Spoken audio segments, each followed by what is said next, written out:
Hey everyone, and welcome back. Today we're diving into Dead by Daylight's upcoming Quality of Life initiative, particularly Phase 2, and why some of these changes could actually be bad for the game's future. Now, please remember that these are my thoughts and I could 100% be wrong. And I'm all for making the game better, but as a killer main, I see some potential issues that might make things worse instead of better. The goal of this initiative is to improve the overall player experience, reducing frustration and making the game feel smoother. Some of the upcoming changes include anti-slugging measures, anti-tunneling systems, anti-capping mechanics, and overall balance tweaks.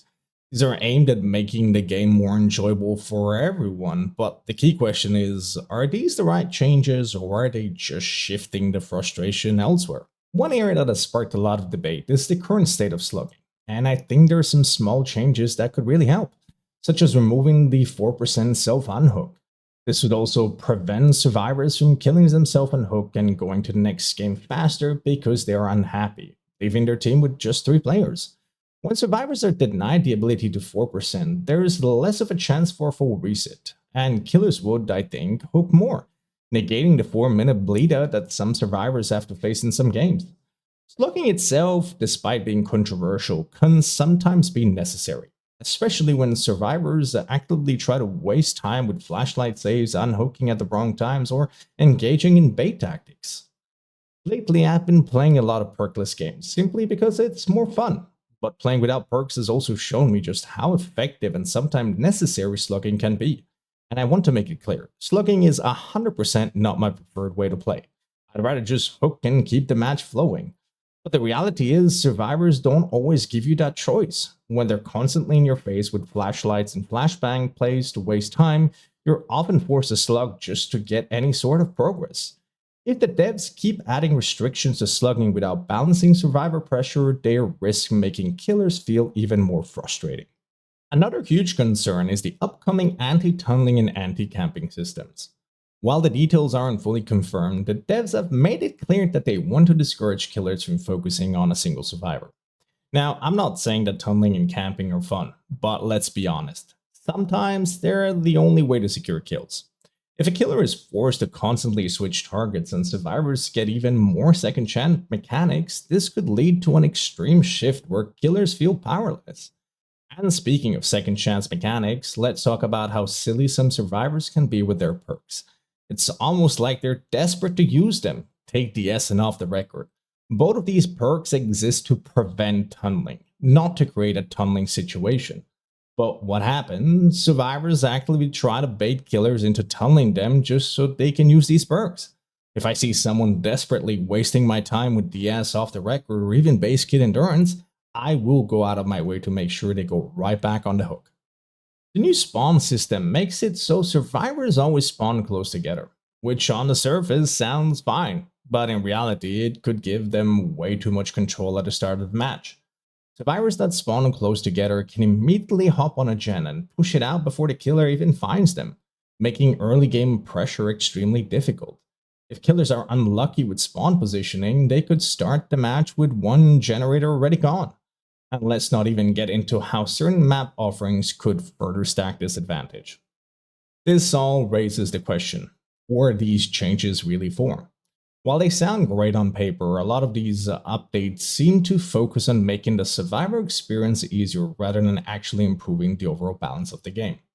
Dead by Daylight has always had a killer versus survivor power struggle, and right now, killers already have to work much harder to get results compared to survivors. If these changes go live without proper counterbalances, we might see an even bigger skill gap, where weaker killers struggle even more and high-tier survivors dominate matches.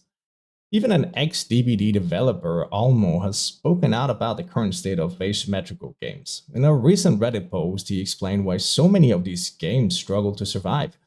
He said it often comes down to developers balancing around making the game feel fair rather than actually fun. When too many mechanics get stacked against the power roll, the killer roll in DBD, it creates an unfun experience that eventually leads to burnout. The devs need to be careful about making the game more accessible at the cost of driving away its dedicated player base. And I know some of you may be thinking, boo-hoo, you're a killer. Of course, you don't want changes to impact killer gameplay. And to that, I say you're wrong. I want a healthy game, I want a competitive game, but I do not want to play every single match of said game like it's the World Champion Finals, where every single match is a struggle. Because I do not think that that's what DBD is supposed to be about. It's supposed to be fun. You win some and you lose some, and that's okay. Looking at the bigger picture, these changes could create a situation where Killer becomes less fun to play, leading to longer survivor queue times. We've already seen how past balance updates have affected matchmaking when Killer feels too weak. Fewer people play them, and suddenly survivors are waiting 5+ minutes for a game.